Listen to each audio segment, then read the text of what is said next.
तर म्हणजे चाळीसगावच्या विकासाच्या प्रवासातील एक महत्त्वाचा आणि आनंदाचा क्षण आहे. त्या ठिकाणी आपल्याला माहीत आहे मंगेशदादा चव्हाण याचा दूरदृष्टीकोन, त्यांची खरंच दूरदृष्टी मी म्हणत तुला बोलायला की इतकं चांगलं काम म्हणजे कुठल्या भाषेमध्ये कौतुक करावं, कुठल्या भाषेमध्ये त्याचं अभिनंदन करावं हे मला कळत नाही. इतका दूरदृष्टी असलेला नेता आपल्याला या ठिकाणी मिळालेला आहे की मी शब्दामध्ये सुद्धा सांगू शकणार नाही. कामं आता मी ज्यावेळेला बघितली तेव्हा तुला बोल मी आश्चर्यच करत होतो की असं कसं काय होऊ शकतं.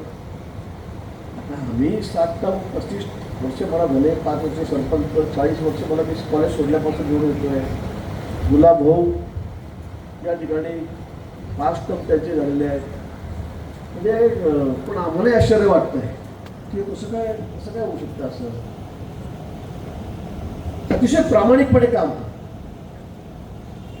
म्हणजे किंमत सांगितल्यावर मिळते इमारतीची ते इतकं त्यांनी लक्ष देऊन काम केलं आहे. कारण म्हणजे आम्हाला वेळेलाच लक्ष दिलं. आधी महिन्यातून 2 दिवस 3 दिवस घरी येतो, 28 दिवस बाहेर फिरतो.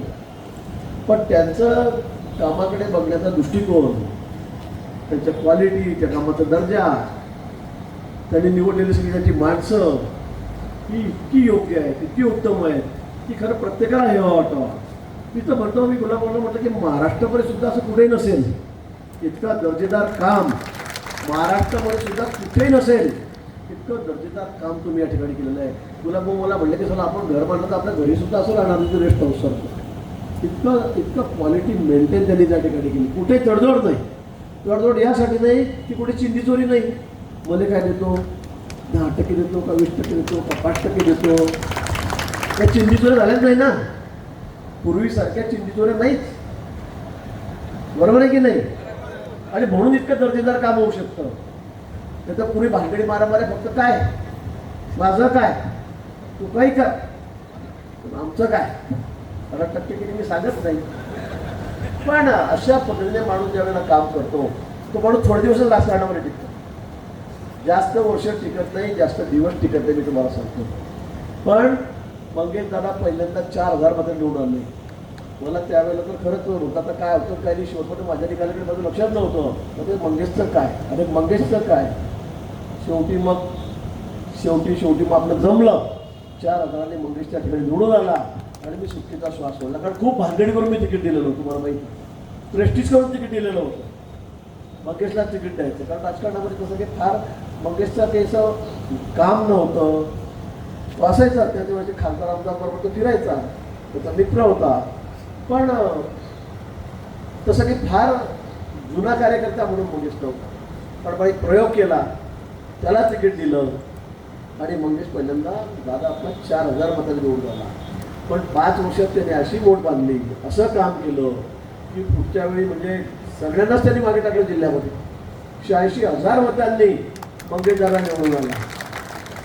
त्याने तर एवढ्या थांबायचं नाही आहे. तुम्हाला आमचंही रेकॉर्ड मोडायचं आहे. 7 टर्मचं रेकॉर्ड मोडायचं आहे. आणि ते मोडतील एक थोडं. मला शंका आहे का तुम्ही या ठिकाणी सांगितलं 15 वर्ष. मी म्हटलं केलं काम करून टाकलं. दादाचं कामच पटवलं तुम्ही म्हटलं 15 वर्ष. आणि हे आपल्या कृतीतून होतं, आपल्या वागण्यातून होतं. नुसत्या इमारती बांधून होत नाही आहे. खूप चांगल्या इमारती बांधल्या, सुंदर इमारती बांधल्या, खूप चांगलं काम झालं. नुसत्या इमारतीमुळे माणूस दुसऱ्याला निवडून येणार नाही, तिसऱ्यांदा येणार नाही, चौथ्यांदा येणार नाही. पण लोकांची बांधिलकी, कार्यकर्त्यांची बांधिलकी. गुलाब भाऊने खरं सांगितलं की त्याच्याकडे सोन्यासारखी कार्यकर्ते, त्याला काय वाटव आहे. मी मतदारसंघामध्ये शेवटच्या 4 महिने पाय ठेवत नाही. विचारा कोणाला, गुलाब भाऊला विचारा, मंगेशदादा विचारा.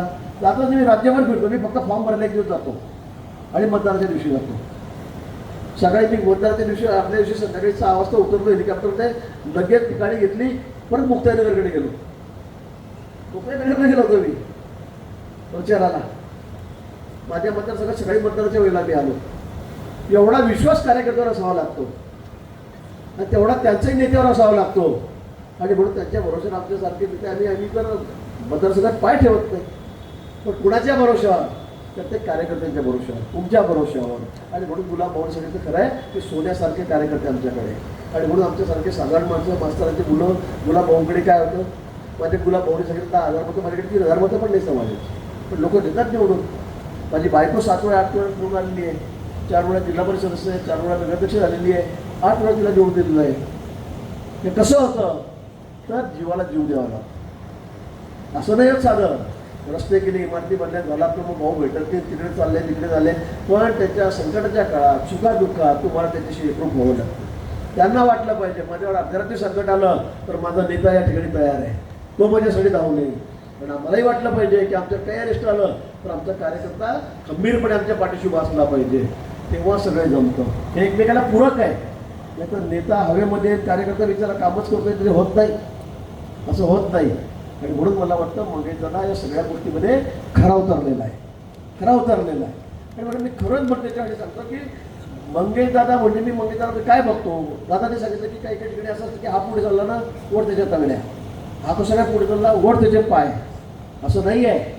मी मंगेशदादामध्ये या वर्षाचा या जिल्ह्यामध्ये उद्याचा नेता बघतोय, उद्याचा नेता बघतोय. आम्ही अजून किती दिवस आहोत, 7 टर्म झाल्या, अजून एक करू शकतो एखादी टर्म. आता वय मी सांगत नाही तर तुला पण टिप्पण करते की मी मोठा आहे का लहान आहे म्हणून. पण कुठे कुठेतरी आपण थांबलं पाहिजे, आपल्यालाही वाटलं पाहिजे.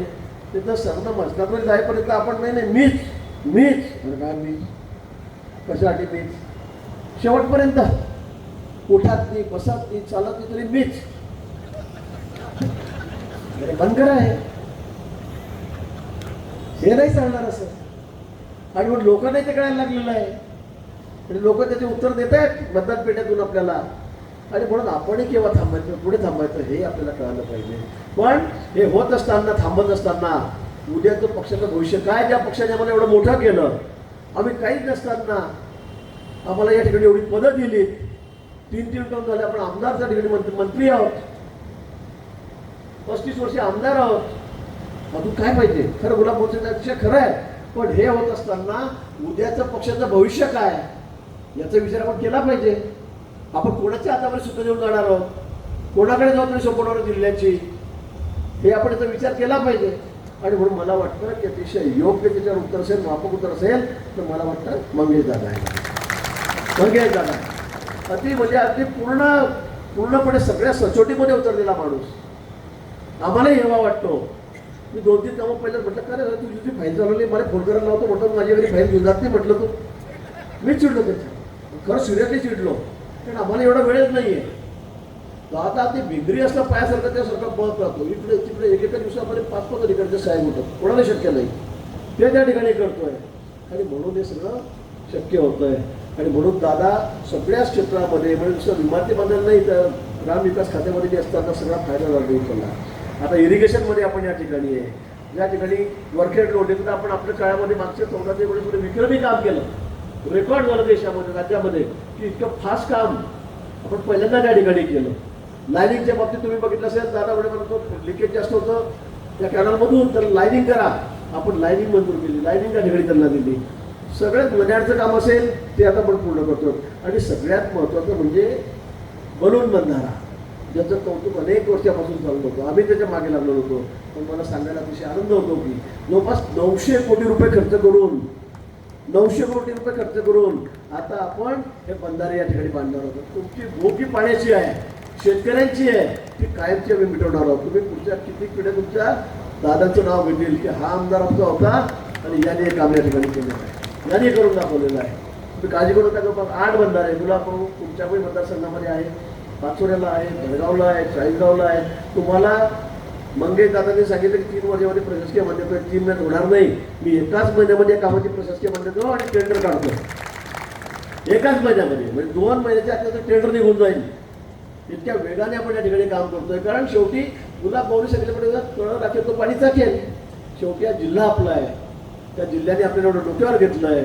सगळेचे सगळे आमदार आपले वर्षानुवर्ष सगळे खासदार आपल्या निवडून येत आहेत. मग आमची काही जबाबदारी आहे, आमची जबाबदारी आहे की तुमच्या ज्या मागण्या असतील नसतील, पण शेवटी शेतकऱ्याला पाणी मिळालं तर त्याला मला वाटतं जीवनामध्ये दुसरा त्याचा आनंदच नाही आहे. त्यापेक्षा दुसरा आनंदाची गोष्ट त्या आयुष्यामध्ये नाहीच आहे. आणि म्हणून आपल्याकडे जो खातं आहे तर त्याचा उपयोग सुद्धा आपण करून घेतला पाहिजे असं आम्हाला या ठिकाणी वाटतंय. आणि म्हणून आपण काळजी करू नका. तुम्ही म्हणले तर लहान मोठे भाऊ मी म्हणून नाही कोणाला विचारा कोण लहान वाटतं मोठं कोण वाटतं, त्याला मतदान घ्या या विषयावर. तुम्ही जिल्ह्यात कुठे विचारा, तुमच्या मतदारसंघातील लोक हे सांगतील. ते म्हणतात नकली केस बसवले म्हणतात. मान्य गुलाब भाऊ, योजना आहेत दादांचं तर दिवसभर तेच चाललेलं असतं त्या ठिकाणी, दुसरं त्याचा विचार त्यांच्या मनामध्ये नसतो. आणि मग ज्या ज्या आपल्या योजना आहेत, ज्या ज्या आपला निधी आहे, त्याच्यामध्ये आम्ही कुठेही कमी पडणार नाही, कुठेही कमी पडणार नाही. ते सरकार जे आहे ते शेतकऱ्याबद्दल सहानुभूती असलेलं सरकार आहे.